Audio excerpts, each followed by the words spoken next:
Namaskar, I am Dr. Mridul Mehrotra. I have experience of more than 25 years in clinical practice and as a professor and head department of pathology and microbiology at SPIDMS Lucknow. आज हम Zika virus के बारे में बात करेंगे। नाम बड़ा strain सा लगता है, जीका।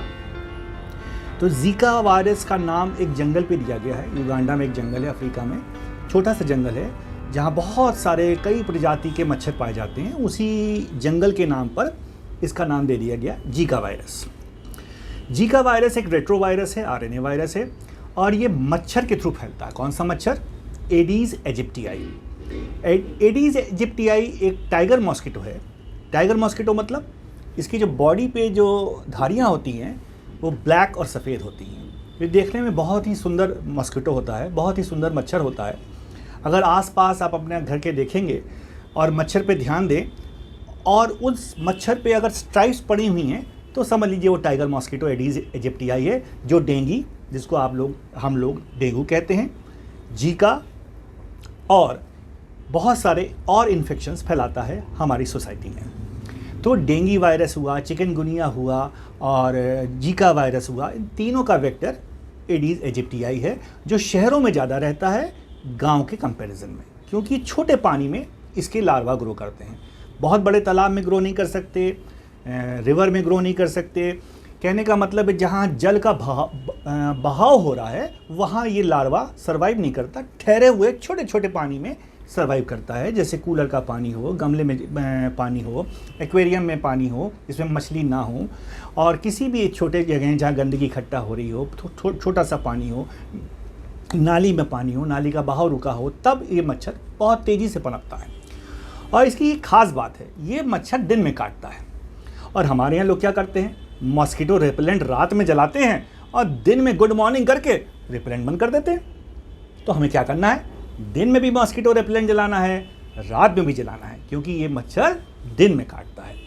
और इसका एक टाइम ज़्यादा होता है, संध्या काल में, जब दोपहर और संध्या का मिलन हो रहा होता है, उस समय इसकी पॉपुलेशन बहुत बढ़ जाती है। आपने अक्सर देखा होगा कि जब सूर्यास्त हो रहा होता है तो धीमे धीमे मच्छरों की पॉपुलेशन बहुत बढ़ती है और उसमें एडीज एजिप्टियाई होता है, और यही एडीज एजिप्टियाई डेंगू कॉज करता है, जीका वायरस कॉज करता है और बाकी वायरल इन्फेक्शंस कॉज करता है। तो जीका वायरस में जो सिम्टम्स आते हैं लगभग डेंगू जैसे होते हैं।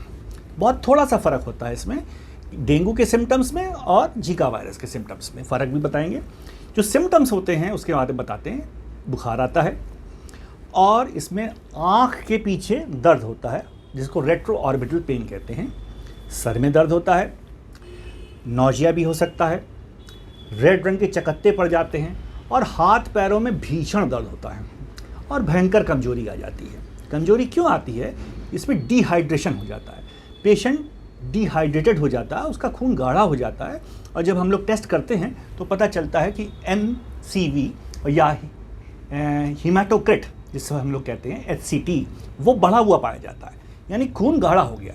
तो जब भी कोई चीज़ गाढ़ी हो जाएगी तो उसका बहाव खराब हो जाएगा।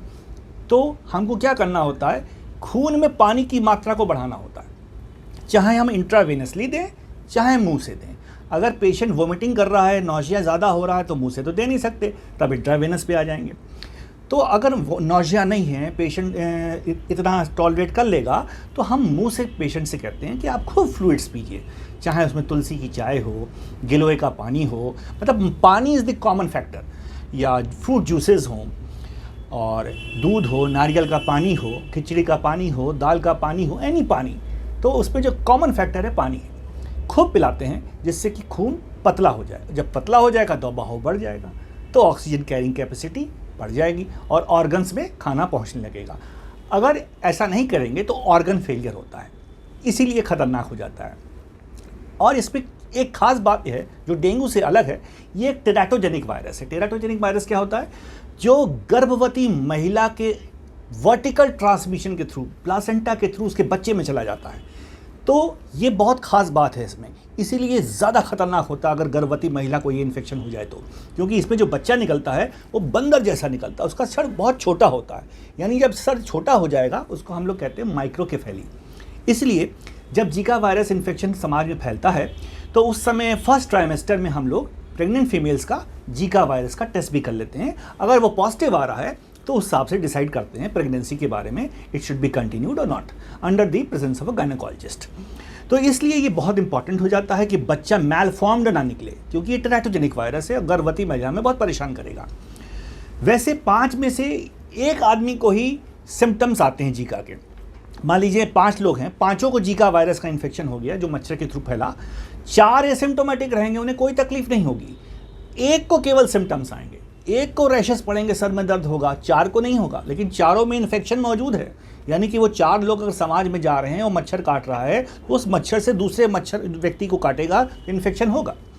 तो इस पर क्या करना होता है कि जब हम पता चल जाए कि हमारे पेशेंट को ये वायरस का इन्फेक्शन है तो हम उसको आइसोलेट कर देते हैं। बहुत सिंपल सी टेक्निक, यानी उससे कहते हैं 6-7 दिन घर पे रहो और अपना बेडरूम में रहो, खूब पानी पियो, तुलसी की चाय पियो, नारियल का पानी पियो, अपने को खूब हाइड्रेट करो और सिंपल दवाइयाँ, सिम्टोमेटिक दवाइयाँ जो सिम्टम्स हैं पेशेंट के उसके आधार पे ट्रीट करते रहते हैं, जिससे ऑर्गन फेलियर भी ना हो और वो समाज में बाहर ना जाए, उसके ब्लड से दूसरे ब्लड में इन्फेक्शन ना जाए थ्रू मॉस्किटो, तो समाज में इन्फेक्शन भी रुक जाता है। सर्वेलेंस इसमें बहुत इंपॉर्टेंट चीज़ है जो हमारी सरकार करती है। कानपुर में आपने देखा होगा सर्वेलेंस बहुत अच्छा हुआ, क्योंकि NIV पुणे जो हमारी राष्ट्रीय संस्थान है, national institute of virology, Pune में इसका सैंपल्स भेजेगा, तुरंत पता चल गया RT-PCR से ये जो है जीका वायरस का इन्फेक्शन है। पहले ये अघोषित बुखार हुआ करता था, आज से 2 साल पहले आप पढ़ा होगा, आपने मीडिया में भी देखा होगा, अघोषित बुखार, ऐसी बीमारी जिसमें बुखार आ रहा है उसका पता नहीं चल रहा, लेकिन अब ऐसा नहीं है, क्योंकि हमारे पास एक से एक टेक्नोलॉजी मौजूद है मेरे देश में, जैसे जीन एक्सपर्ट है, RT-PCR है, उससे हम हर बीमारी की डायग्नोसिस 100% बना सकते हैं। इसलिए सिर्फ सर्वेलेंस बहुत इंपॉर्टेंट है। सर्वेलेंस गवर्नमेंट की एजेंसीज बहुत अच्छा करती हैं, इसीलिए डायग्नोसिस बन गई। नहीं, अगर सर्वेलेंस ना कर रही होती तो ये डायग्नोसिस बनती ही नहीं, क्योंकि रूटीनली ये कोई टेस्ट कराता नहीं, क्योंकि ये महंगे टेस्ट है। RT-PCR कॉस्टली टेस्ट है, जीन एक्सपर्ट कॉस्टली टेस्ट है, जिसमें हाई फाई टेक्नोलॉजी लगती है। लेकिन अब हमारे मेडिकल कॉलेजेस में, सारे मेडिकल कॉलेजेस में, NIV में हर जगह ये टेस्ट होता है। जितनी NABL लैब है, जो हमारी भी लैब है NABL, वो भी NABL लैब है, वहाँ भी RT-PCR होता है। तो अब हम डायग्नोसिस बना लेते हैं। इसलिए डायग्नोसिस बनते ही पेशेंट को क्या करेंगे, आइसोलेट कर देंगे, हाइड्रेट कर देंगे और इसी तरह से पेशेंट को बेटर करने की कोशिश करेंगे। तो इसमें 3 एक गोल्डन ट्रायड पेशेंट याद रखिए, जिसको गोल्डन ट्रायड कहते हैं, रेस्ट, हाइड्रेशन और आइसोलेशन। यानी पेशेंट को जीका हो, चाहे डेंगू हो, चाहे चिकनगुनिया हो, उससे कहिए आप आराम करो, 7 दिन आराम करो, घर में रहो, खूब पानी पियो, खूब तरल चीज़ें खाओ पियो और अपने कमरे में रहो, यानी रेस्ट करो। रेस्ट नहीं करोगे तो हाइपोकैलेमिया हो जाएगा, मसल्स में वीकनेस बढ़ जाएंगी, ऑर्गन फेलियर की चांसेस बढ़ जाएंगी। तो रेस्ट, हाइड्रेशन और आइसोलेशन, ये 3 सिंपल सी टेक्निक से पेशेंट की को ठीक किया जा सकता है। और मच्छरों को मारने के लिए हमारी सरकार अच्छा काम कर रही है, जो फॉगिंग कर रही है। कुछ नहीं आपके पास है तो चूना ले लीजिए, आसपास जहाँ भी पानी इकट्ठा वहाँ चूना डाल दीजिए, मच्छर तुरंत मर जाएंगे। और जहाँ जहाँ पानी यहाँ इकट्ठा हो रहा है आपके आसपास, उसको साफ़ कर दीजिए। ये ना सोचिए कि मेरा घर साफ़ है तो पड़ोसी का गंदा होगा, ऐसा नहीं है भाई। पड़ोसी का गंदा होगा तभी आपको होगा डेंगू। क्यों? उसकी एक फ्लाइट रेंज होती है, एडीज एजिप्टियाई जो है 500 मीटर तक उड़ सकता है। यानी अगर अगल बगल गंदगी है तो उसको प्लीज़ साफ़ कर दीजिए। ये ना सोचिए कि मुझे नहीं होगा, वहाँ का मच्छर आपको काटेगा। यानी अपना घर भी साफ़ करिए, बगल का भी साफ़ करिए, समाज को स्वस्थ करिए, देश को स्वस्थ करिए। जय हिंद, जय भारत।